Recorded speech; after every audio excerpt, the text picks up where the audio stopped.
Ladies and gentlemen, I have returned. I'm back. Hey guys, what's up? I know it's been a minute, and um, I've said this so many times at this point that my schedule is all over the place, but I am back with another video for you guys today. And this one is one that I've been wanting to make for a while. It's a tier list of Ninjago seasons, and yeah, we're just going to jump straight into it. As you can see, there's the obvious tiers over here. Now, I'm not going to rank all of the seasons because I haven't watched past season 1 of Dragon's Rising. So I'm only going to rank season 1 of Dragon's Rising on this thing. Um so yeah, that's pretty much where we're going to go with it. I'm not sure what this last one is here. I can't really make it out. I think that's Dragon's Rising season 3, probably. Yeah, so I'm assuming that's 1, 2, then 3. So I'll put season 1 on, but season 2 and 3 are gonna stay behind. And then yeah, then we got the rest of the seasons. So kicking off, we've got the pilot. Um, the pilot Pilot, I like. I like it. I'm gonna put it in B tier. It is short. Obviously, it's the start of everything. It's just the beginning, setting the stage for what would come afterwards. But I mean, I thought it was solid. It was nice. Getting introduced to the four ninjas, getting introduced to the skeletons, Garmadon, Kai having to rescue Nia. Like it was a simple, nice little concept to introduce what would come later on. So I think it's I think it's fair in B tier. Nothing crazy. Season one, I'm gonna put in A tier. This is where this is where the stuff really begins. The pilot was just like setting the stage, setting everything up, setting up the background. Season one, this is where this is where we got our story. This is where things really start. And I really enjoyed this first season. Like the ninjas unlocking their full potential and getting used to this whole world and the build up to the Great Devourer and like trying to find out which ninja is going to be the Green Ninja. I remember watching this dude for the first time as a kid, man, and wondering who was going to be the Green Ninja. Everybody was saying like different answers. Most people would say it was Kai. Like I was kind of on that trail too because Kai used to be my favorite ninja. He's still he's like my second favorite now, but like he used to be my favorite ninja. So I was always rooting for him to be the Green Ninja. Then it found out that nah, he's actually supposed to be the protector of the Green Ninja. And like I just found season one. Season one is very iconic. It's very memorable. For that whole who's gonna be the Green Ninja like saga and the Great Devourer. And it was very simple. It was a very simple little story. Nothing too crazy. It was good. Season two. Season two. See, season two is kind of weird because it's kind of like two parts. The first part is like the first half of the season is like very much filler episodes. There was stuff with some pirates and like the ninjas getting turned into little babies and like these first few episodes were very much filler heavy. But then once we got into the second half and like the Overlord got introduced and Garmadon got possessed by the Overlord and like there was that whole thing with the clock and the Temple of Light and the ninjas getting their powers back and getting those elemental blades, their swords. Um, Lloyd becoming the ultimate spinjitzu master. Like this, the second half of the season. If it was just the second half, I would put this in S tier. But because um of that first half, I'm gonna have to put it in A tier. That first half kind of brings it down. Like the first half is like it's still B tier because it's Ninjago because it's still enjoyable. But it was a lot of filler. So if the first half is like B tier, the second half is like S tier, so it averages out to an A. I'm gonna put it above season one just because that second half is so strong. But yeah, nothing else really to say. Then we got rebooted. After season two, people thought that Ninjago was getting canceled, and I mean, we pretty much thought that Ninjago was over because, like, where do you even go after that with the story? But thankfully, they came through and they rebooted the series. Season three, I liked it a lot more when I watched it for the first time. But as I've gotten older and I've rewatched Ninjago, I don't know, man. I'm not the biggest fan of it. I'm still gonna put it. Mm, I'm gonna put it high C tier. I don't know. Just something like it's also shorter than most of the other seasons and like the earlier seasons. Like it's I don't know. It's kind of weird, man. And I feel like it was like a bit of it was a revival of sorts for Ninjago after people thought that it was getting canceled after season two, like it was over after season two. I don't know. It just felt weird. And it came out like a year after season two wrapped up. I mean, all these seasons kind of like follow each other like a year after, but like I don't know, man. This one didn't sit well with me. It sat right with me when I watched it for the first time, but as I've gotten older, it's just I don't know. I don't really enjoy it that much. I do really like the focus on Zane and the Pixel relationship kind of building up there, and then Zane's sacrifice is still like one of the most emotional moments of the show. And like when I recently watched season three like a few months back, and I honestly still teared up at Zane's sacrifice. Zane is my favorite ninja, by the way, just in case that wasn't clear. So yeah, that moment was absolutely beautiful. But I don't know. I kind of feel like they rehashed the season two a little bit with bringing the Overlord back in like the digital form, and I don't know, man. But the Zane sacrifice was beautiful. The relationship kind of building with Pixel was nice.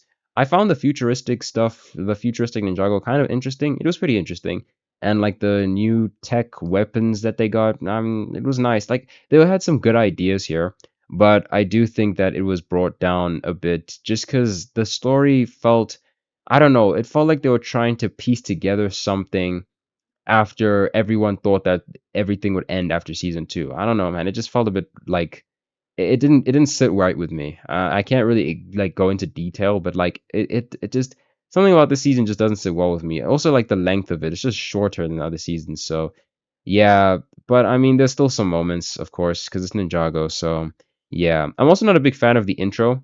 I forgot to mention, yeah, the intros. Season one and two intros are still some of my favorites, definitely. The season three intro, I don't know, I just don't like it that much.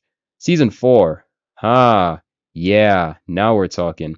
This is easily one of the best seasons, and this is a part of one of the best trilogies of seasons. Um, that you're gonna soon see now. Season four is awesome, dude. Chen's Island, that whole story, absolutely beautiful. Getting introduced to all these new elemental masters and like Skylar, who's one of my favorite characters, getting introduced for the first time. And Chen was he was such a charismatic, fun like villain.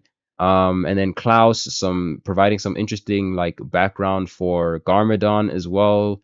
So there's some nice stuff there. And I really dig this season. I really love it. And when they all made the elemental dragons and escaping Chen's island, and then that final battle in the corridor of elders, dude, this season was so freaking cool. I love it. Season four is definitely S tier. Season five, huh, yeah, this is my favorite season of the entire show, and I think this is a very popular opinion, but season five is genuinely like peak Ninjago. This season is absolutely masterful. This season basically feels like a movie. It's very cinematic in its feel. That final battle, Cursed World Part One and Two, those final two episodes, that final battle with the preeminent, absolutely beautiful, absolute cinema. I really love it. The introduction of ghosts and the arrow blades and Ronin and the ninjas not having their powers, so it made them kind of vulnerable, which I kind of really liked.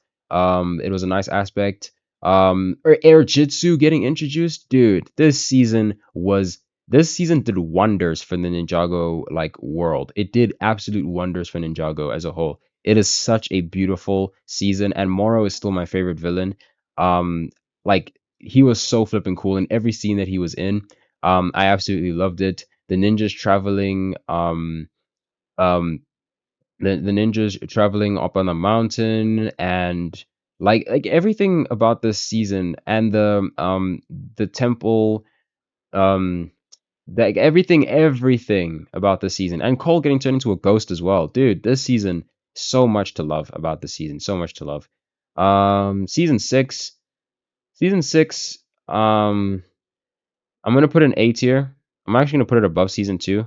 Season 6 I do really love. The only thing that I don't like about the season is the whole like the ending and like reversing everything and Jay's final wish. Like I don't know, man. It just kind of felt weird. Like like Jay and Nia remember things happening, but the other ninjas don't really remember anything happening.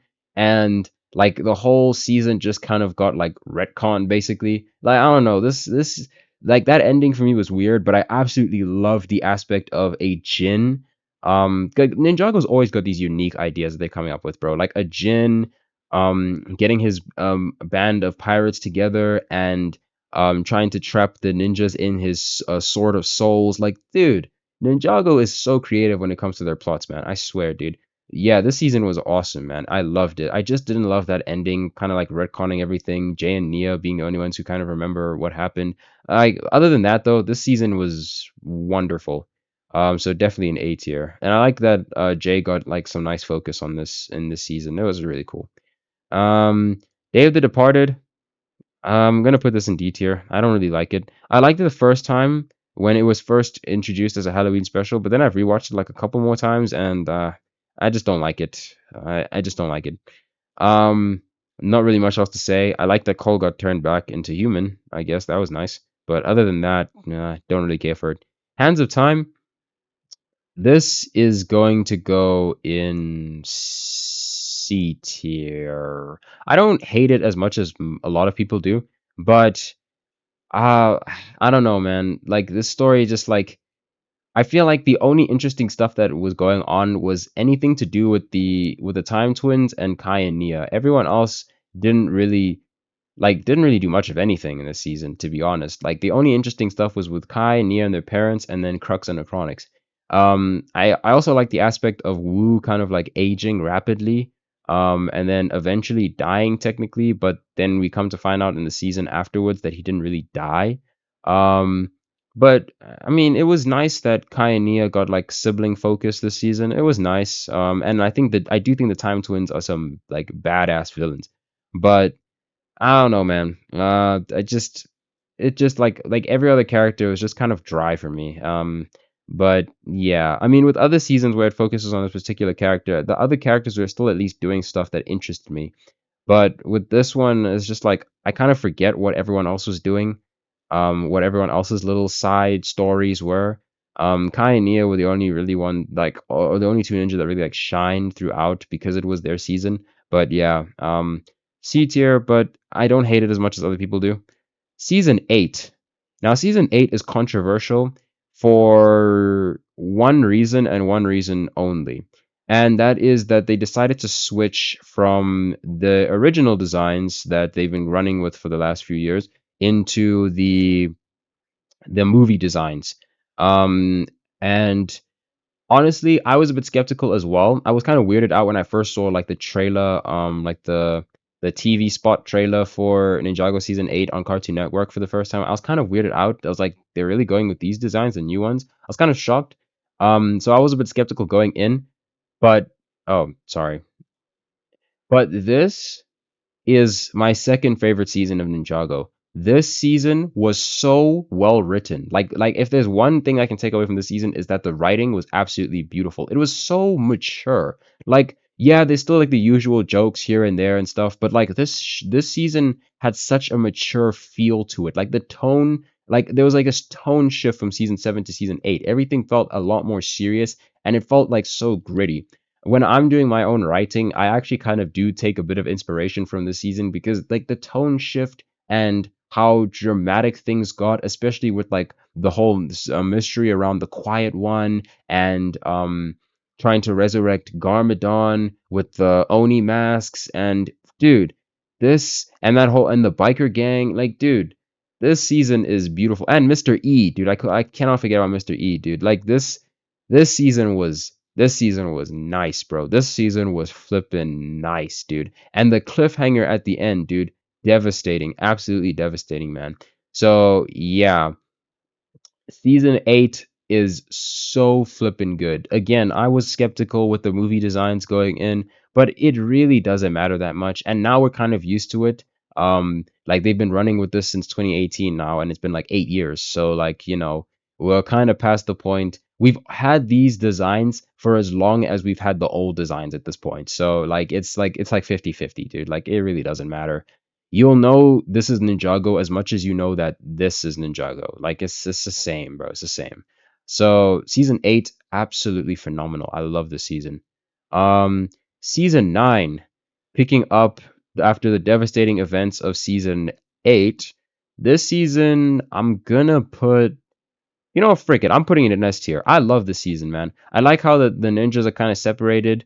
Um, that like they're in different places and they have to find their way back to each other. And Garmadon's kind of taken over Ninjago, and he has that giant rock monster, the Oni Titan, and Harumi's by his side, and the ninja are just trying to get back to Ninjago.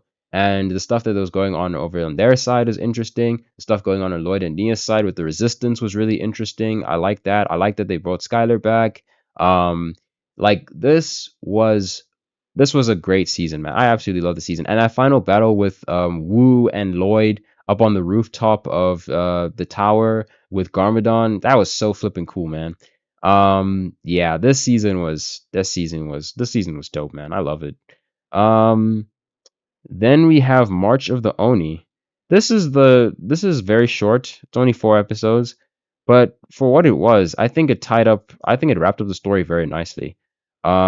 Yeah, so there's a very strong, like there's strong trilogies here. So you can see like season 4, season 5, season 6, like very ranked very highly, and then you got season 8, 9, and 10 ranked very highly. Like these two like collections of seasons are just so flipping good, man. But season 10 definitely wrapped up the whole Oni trilogy quite nicely. I really did love it. There's not much else I can say. That whole Cole might be dead thing kind of scared me when he fell into the fog or the mist.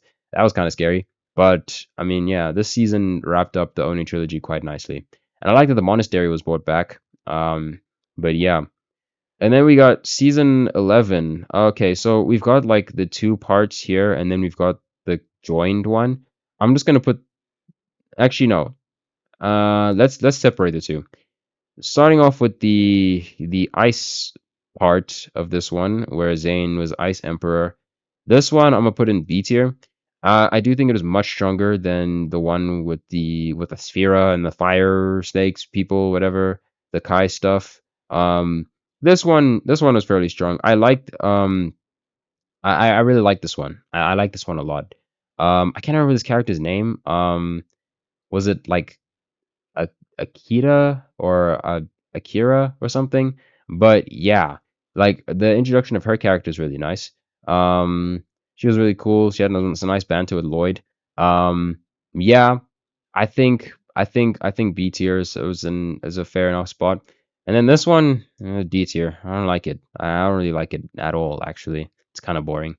Um, it felt very filler heavy. Like this one felt a bit filler-ish, but yeah. Also, these two seasons together are like 30 episodes or something, 32 episodes. Like seriously, dude, like come on, man.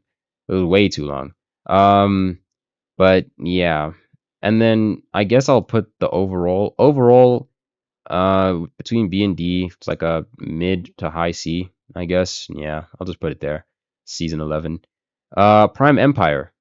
Straight to A tier. A tier, I think, is good. No, sorry, I meant B tier. This is B tier.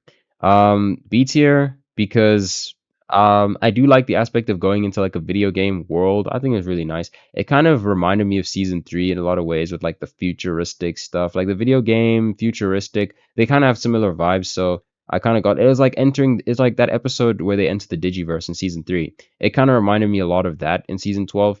So that was nice. It was fun. It was fun. I enjoyed it. Definitely not as much as these other seasons, but I mean, I enjoyed it a fair amount.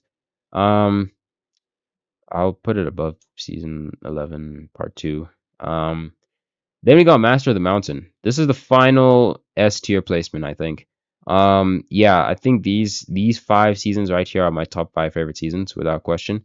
Um, yeah, undeniable. Like this stuff, Spinjitzu Burst, Cole learning more about his mother, like the introduction of Princess Vanya. Like this season was so flippin' cool, dude. I absolutely love it, man. I love it. It was so fun too. Like it was really fun, like the ninjas and the stuff that they were doing on the side, but then also like Cole's story. Like this was so nice, man. And learning about Cole's background and like his mother. Like this was so nice, man. And Cole is definitely one of the more underappreciated ninjas in my opinion. Especially like recently. Like so I'm just really glad that he got like a really good season, like a really nice season to himself for once. Day of the Departed, I don't really count. This was his season. This was nice, man. I really like that they gave him the season and he got to do like Spinjitzu Burst and like this was cool, man. This was a really cool season for him. I really love it. And then the island, I'm gonna put this in F tier. Like, I'm not even kidding. Like this thing sucks. There are no redeeming qualities to this, in my opinion. It's so forgettable. The only thing I took away from this season is I have some of the minifigures from some of the sets. That's pretty much it. I don't like this season at all. I don't even count it as a season. But yeah, the island, it's there, whatever. And then we got Seabound. Seabound is gonna go A tier. Nia's story in this was phenomenal. I loved it. Let me do that. Yeah. This was phenomenal. I loved it. Nia's story, um, her becoming one with the sea, and like this was such a nice story for her, I think. It was such a beautiful story, man. And I definitely did tear up towards the end. And there's definitely some nice emotional moments here. Maya is here as well. And like I really loved this season. It was really nice, man. Not much else to say there. And then we got Crystallized, which is the final Ninjago season, I guess, before Dragon's Rising. Dragon's Rising is kind of like a new thing. So like this is like the last Ninjago Masters of Spinjitzu season. Even though this is not really Masters of Spinjitzu. Masters of Spinjitzu ended in season 10 with March of the Oni. Um so I guess this is like the last where the last season where the six ninja are purely the main focus. I guess I should say that. Yeah. Um, I'm gonna put this in B tier. I thought it was a fine enough conclusion to that main six storyline. But like it's definitely not one of the better seasons. I will put it above season 11 though, part 2. But yeah, I mean like there's better Ninjago seasons, man. Like I don't know, everything felt like with these newer seasons, like season 11 to season 16, like the amount of episodes in one season is just like because they decided to change it up to like 11-minute episodes, so there's like more episodes now. I don't know, man. I didn't like that change. It worked for me with season 13 at least because Master of the Mountain is such an interesting story and it was such a nice story for Cole. But with the other seasons, okay, and Seabound as well, it kind of worked really well for me. But with like Prime Empire and like this one, I don't know, man. Just the things felt flat, and especially season 11. I think like even though the episodes were shorter, it still felt like I was watching way more Ninjago in one season than I needed to. So yeah, I don't know, man, but it was a good enough finale, I guess. Then we got Dragon's Rising season 1, and this, I'm assuming this is season 1. This I'm gonna put like over here. I really like it. I'm hoping that I'm gonna like the other seasons a lot more as I continue watching, but this is where this one's gonna go. I'm gonna put this one in B tier. Um, I think it's solid. I think it's solid. But yeah, and as for these two, yet yet to be watched. And I think that's gonna conclude it, guys. I think. So as you can see, the tier list is very much like stacked. It's kind of like running like stairs, kind of. Um, but yeah, man. I think this is gonna do it. This is definitely gonna do it. Um, so I guess ranked from worst to best. So the island is at the bottom. Then we got um, Day of the Departed, season 11, season 7, season 3, season 16, season 12, Dragons Rising, season 1, Pilot, season 10, season 15, season 1, Season 2, Season 6, Season 13, Season 9, Season 4, Season 8, and then number one is Season 5. Which is still one of the best seasons of television that I've watched, in my opinion. This and season 8, like these two could change up at any point in time, but I think in general I do prefer season 5. I think just for the villain, just for Moro alone, I think I would take season 8, but I do think season 8 is more is better written. But yeah, dude, I mean, that's pretty much gonna do it, guys. I really hope you enjoyed listening to me talk about one of my favorite childhood shows and ranking all the seasons on a tier list. If you disagree with some of the rankings, feel free to mention it in the comments, but as long as you're respectful about it, of course. Because we are going to disagree. You don't have to agree with me. It's not an issue, just as long as we can discuss our opinions respectfully. Um, Other than that, guys, whenever you're watching this or whatever time you're watching this, I really hope you guys have a fantastic morning, afternoon, night, whatever it may be. And I hope to see you guys very soon. Peace.